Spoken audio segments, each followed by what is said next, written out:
Olá, meus amores do nono ano, tudo bem com vocês? Que é a professora Geice para darmos início a mais uma aula de Educação Física. Então, dando continuidade à temática que nós estamos estudando das práticas corporais de aventura, nós já aprendemos, conhecemos aí algumas modalidades que fazem parte desse grupo e agora nós estamos finalizando conhecendo a modalidade do surf. Na aula passada, a gente pôde conhecer um pouco mais sobre a história, as principais características dessa modalidade. Hoje nós vamos conhecer um pouco como funcionam as competições, como são organizados os campeonatos e quais são as regras adotadas, tá bom? Então vamos lá? Bem, a gente já sabe que o surf tem o objetivo fazer com que o esportista, o praticante, consiga se manter o maior tempo possível sobre a prancha, né?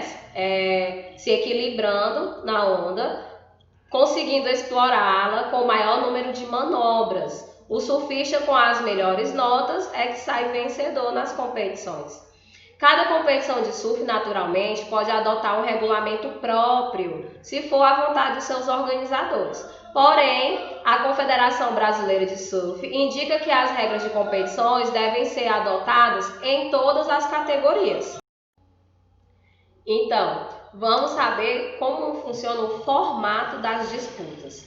Os campeonatos que utilizam as regras indicadas pela Confederação Brasileira de Surf, a CBS, são divididos em baterias de 4 surfistas, sendo que pelo menos 2 competidores avançam para a fase seguinte.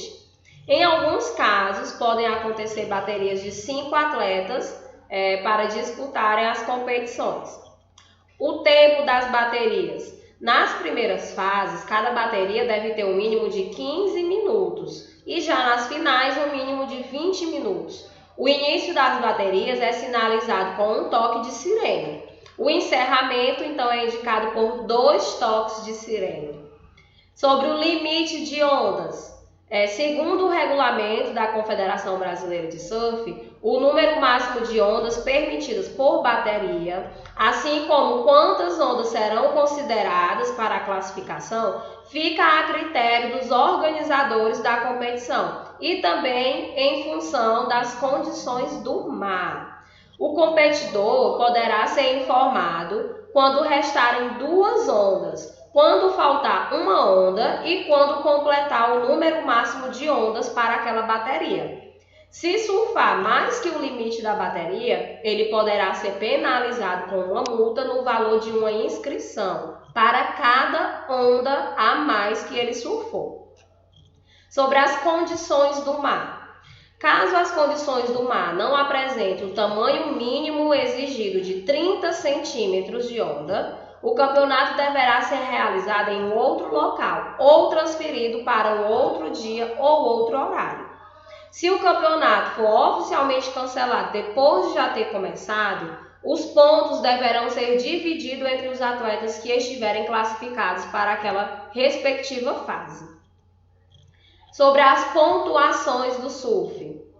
Os juízes dão uma nota até 10 para cada onda surfada, sendo que a nota mais alta e a nota mais baixa são descartadas. Calcula-se a média simples das 3 notas válidas para determinar a avaliação de cada onda. Há uma série de critérios subjetivos que os juízes consideram, como dificuldade da manobra, versatilidade do surfista para executar diferentes tipos de movimento. Ao final da bateria, as melhores pontuações de cada surfista são destacadas e somadas. O surfista que obtiver o maior número de pontos será o vencedor. Apenas as 2 melhores ondas são consideradas na pontuação do surfista naquela bateria. Então, chega-se ao valor final com a soma dessas 2 notas. Assim, o máximo que o surfista pode alcançar é 20 pontos, né? Se ele tivesse média 10 em cada uma das notas. Sobre a interferência. O surfista que estiver na parte interna da onda tem o direito incondicional de surfá-la por toda a sua extensão. Caso os juízes interpretem que um outro competidor prejudicou a pontuação que o surfista poderia alcançar, será caracterizada uma interferência e esse competidor que atrapalhou pode ser penalizado, certo? Então vamos conhecer agora as regras do surf da WSL, que é a Liga Mundial de Surf, né? Essa WSL é responsável por organizar o Championships Tour, que é o campeonato mundial que já foi vencido 2 vezes pelo Gabriel Medina, surfista brasileiro, e 1 vez pelo surfista Adriano de Souza. Esse campeonato mundial é dividido em 11 etapas, disputado em 9 localizações diferentes: na Austrália, no Brasil, Indonésia, África do Sul, Tahiti, Estados Unidos, França, Portugal e Havaí. 3 etapas são disputadas na Austrália e a etapa brasileira ocorre no Rio de Janeiro. O Mundial de Surf funciona como um campeonato de pontos corridos, em que os resultados de cada etapa são somados para definir o campeão. Vamos entender então como funcionam as etapas da Liga Mundial, né? Enquanto o Championships Tour é disputado em pontos corridos, as 11 etapas que compõem o Mundial são disputadas no formato eliminatório. No campeonato masculino, há 34 surfistas na elite do surf. A cada etapa, eles ganham a companhia de outros 2 surfistas, que são convidados ou participam de um torneio classificatório.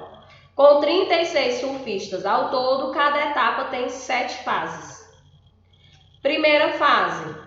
Na primeira fase de cada etapa do Mundial, os 36 surfistas são divididos em 12 baterias com 3 atletas. Essa disputa não é eliminatória. Os 2 primeiros de cada bateria avançam direto para a terceira fase, enquanto o perdedor disputa a segunda fase, que funciona como uma repescagem. E assim o campeonato se segue em cada uma de suas fases até chegar na fase final. Na bateria final, o surfista que somar as melhores notas será o campeão da etapa do Championships Tour, né? O vencedor leva 10.000 pontos, enquanto os últimos colocados ficam com apenas 265 pontos. Vamos ver agora sobre o surf nas Olimpíadas. O surf seria disputado pela primeira vez agora esse ano de 2020, nos Jogos Olímpicos que teriam sido para acontecer, né, em Tóquio. Você sabe como vai funcionar a primeira competição olímpica do surf? Então vamos aprender agora. O campeonato de surf da Olimpíada contará com 20 atletas homens e 20 mulheres, sendo no máximo 2 atletas por país em cada gênero. A classificação será determinada pelos seguintes níveis de hierarquia: os 10 primeiros homens e as 8 primeiras mulheres elegíveis dos Championships do ano passado. Os primeiros 4 homens e as primeiras 6 mulheres elegíveis do ISA Games, que é um outro campeonato de surf. E o melhor elegível do Pan-Americano de 2019, mais o melhor africano, o melhor asiático, o melhor europeu e o melhor da Oceania. E também o campeão da Copa da Nação Anfitriã, que será realizada somente entre os japoneses, que é onde irá ser realizados os Jogos Olímpicos. O local previsto da competição é em Chiba, a 40 minutos de Tóquio. O pico se chama Tsurugasaki. Há a expectativa de que a janela de competição do primeiro campeonato de surf das Olimpíadas dure mais ou menos 16 dias, certo? Então, como as Olimpíadas não puderam acontecer agora em 2020, elas foram adiadas para o ano de 2021, então continuam essas mesmas regras de classificação, tá certo, gente? Então assim é que funcionam as competições do surf, como vocês puderam ver. Alguns campeonatos têm suas regras próprias e outros seguem as regras da Federação Mundial do Surf, tá bom, gente? Então é isso, espero que vocês estejam gostando de conhecer esses esportes. Eu deixo um beijo para vocês e até a próxima aula. Tchau, tchau!